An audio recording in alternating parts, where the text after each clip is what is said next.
안녕하세요. 우면사입니다.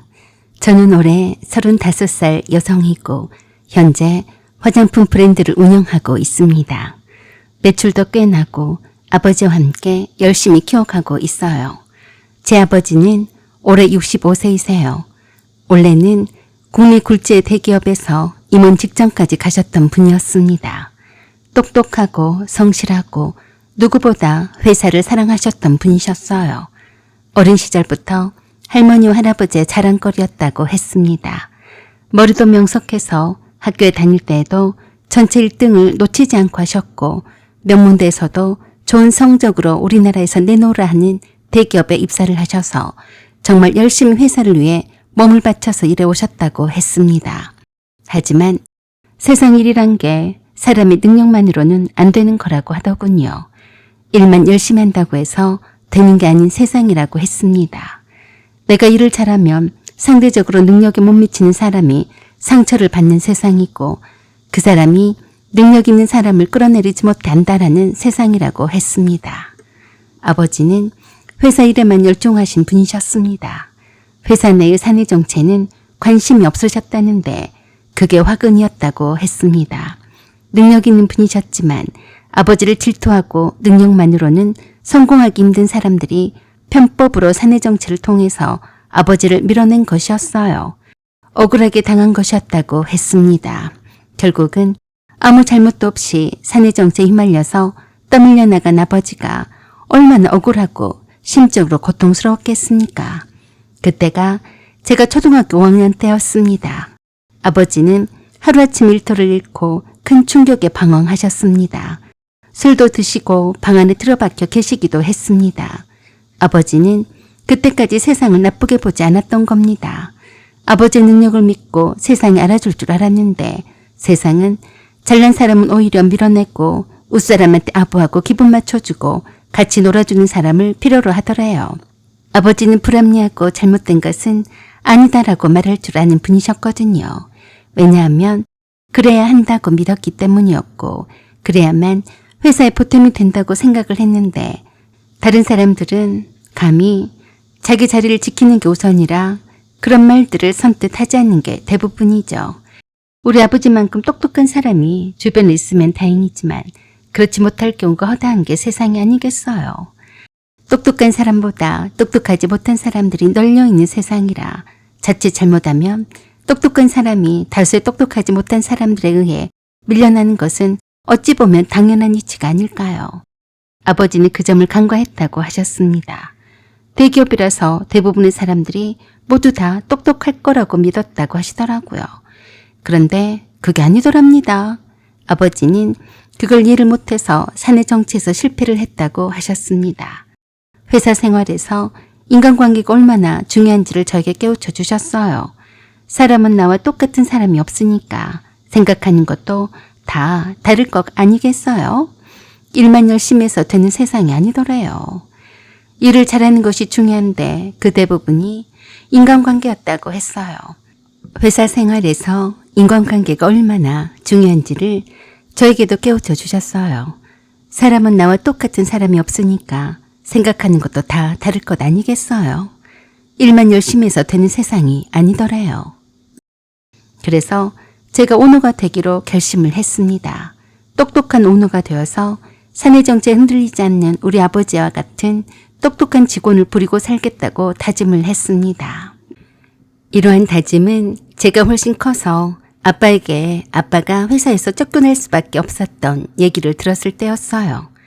내가 초등학교 5학년이었을 당시에는 아버지가 다니시던 회사에서 갑작스럽게 해고를 당했을 때에는 그야말로 집안 분위기는 말 그대로 지옥이 돼버린 것 같았습니다. 엄마는 망연자실해 하고 있었고 아빠는 방구석에 틀어박혀서 엄마가 소리치는 소리도 아랑곳하지 않았어요. 그런지 얼마 후에 엄마는 저에게 말도 없이 사라졌습니다. 아빠가 회사를 그만두고 집에만 계실 때에 엄마가 아빠에 대한 불만이 많았습니다. 성공하는 아빠의 미래를 바라보면서 사모님 소리를 들으며 평생 아빠에게 기대어서 잘 살 줄 알았던 엄마가 갑작스런 아빠의 퇴사 소식에 혼비백산을 했던 겁니다. 그 혼란스러운 시기에 제게 가장 큰 충격을 안긴 건 따로 있었습니다. 며칠 뒤 고모가 저한테 와서 그랬어요. 네 엄마가 너한테 무슨 말을 한 적은 없었니? 너한테도 아무 말도 않고 도망을 쳤단 말이냐? 아무리 그래도 그렇지. 어떻게 자기 남편 친구랑 바람이 나서 도망을 칠 수가 있어? 미친년이 아니냐? 엄마와 사이가 좋지 않았던 고모라서 그 말을 믿지 않았습니다. 그래서 그때 내가 고모한테 그랬어요. 고모, 엄마가 왜 도망을 쳐요?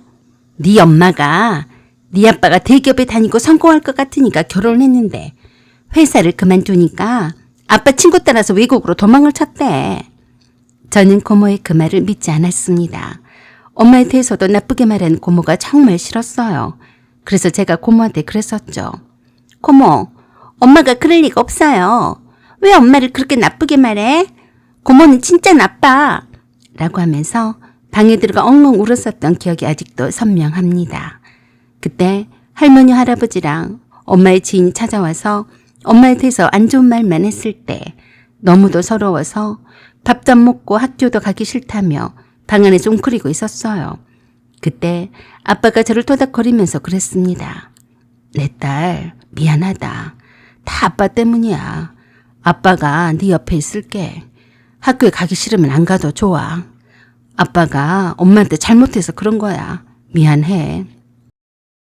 엄마가 아빠 친구와 바람이 나서 집을 나간 겁니다. 말도 없이 짐만 싸고 편지 한 장 남기고 떠나버렸어요. 그것도 아빠 친구였던 사람하고 외국으로 떠나버렸습니다. 그때의 충격은 이루 말할 수 없었어요. 우연히 아빠의 서랍 속에서 엄마가 아빠에게 남긴 편지 한 장을 펼쳐보게 되었습니다. 거기엔 이렇게 써 있었어요. 미안해. 더는 이렇게는 못 살아.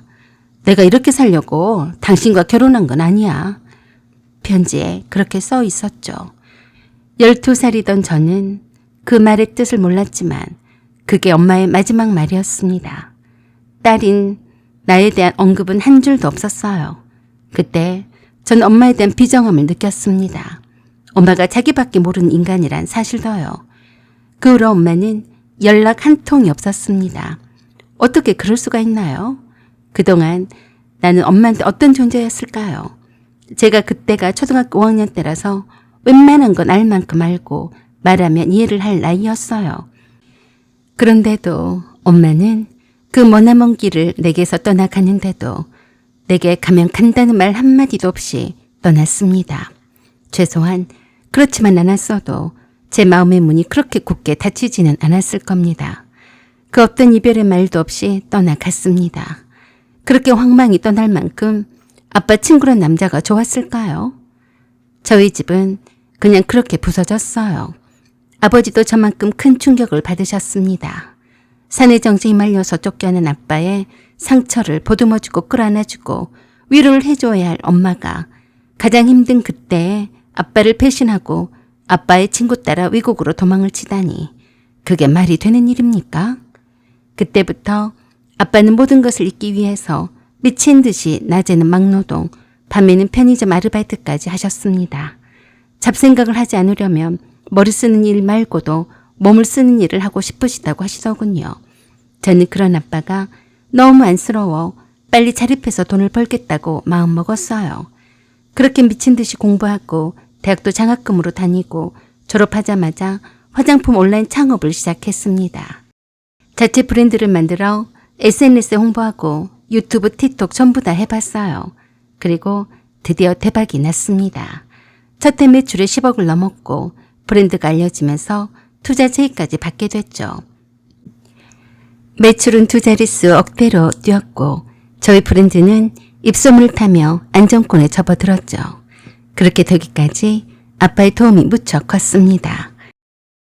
그렇게 바쁘게 살고 있던 어느 날이었어요. 모르는 번호로 전화가 왔습니다. 여보세요?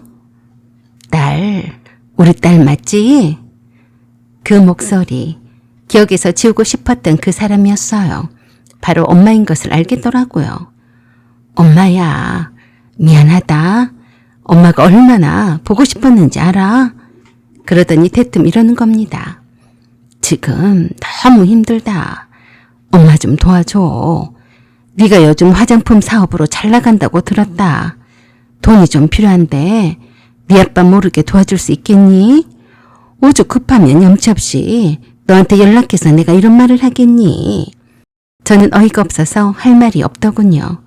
내 연락처도 알고 있었으면서 그동안 한 번도 나를 찾지 않았다니 이해가 되지 않았습니다. 한참을 말없이 엄마가 하는 소리만 들었습니다. 내 말 듣고 있니? 그 순간 가슴 깊은 곳에서 무언가 복창 터지는 소리가 들렸습니다. 이 사람은 아직도 자기가 내 엄마라고 생각하는구나. 난 이 세상에 엄마가 없다고 생각하고 살아왔는데 말입니다. 20년 동안 단 한 번의 연락도 없었고 내가 울고 있을 때, 내가 죽고 싶을 때, 그리고 내 생일 때, 내가 졸업할 때 그 사람은 없었습니다.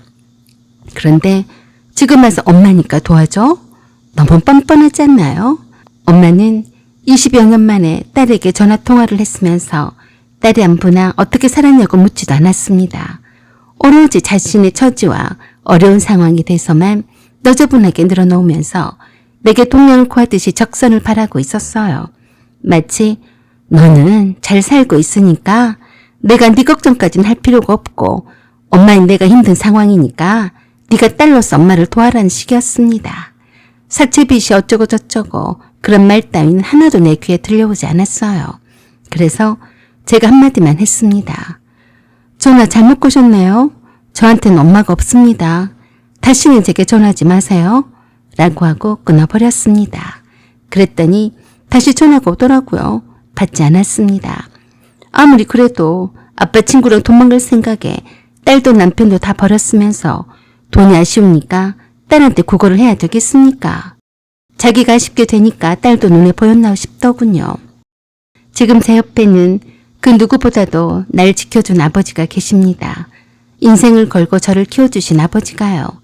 엄마라는 사람은요, 이제 제 인생에 없습니다. 여러분이라면 이런 상황에서 그 사람을 도와줄 수 있을까요? 제가 처음부터 엄마 연락을 단호하게 거절해버렸더니 더 이상 전화가 오지는 않았습니다. 그리고 얼마 후 아빠의 재혼식을 성대하게 치러드렸습니다. 아빠가 오랫동안 사귀어 오신 분이셨어요. 제가 그분에게 엄마라고 부르고 있습니다.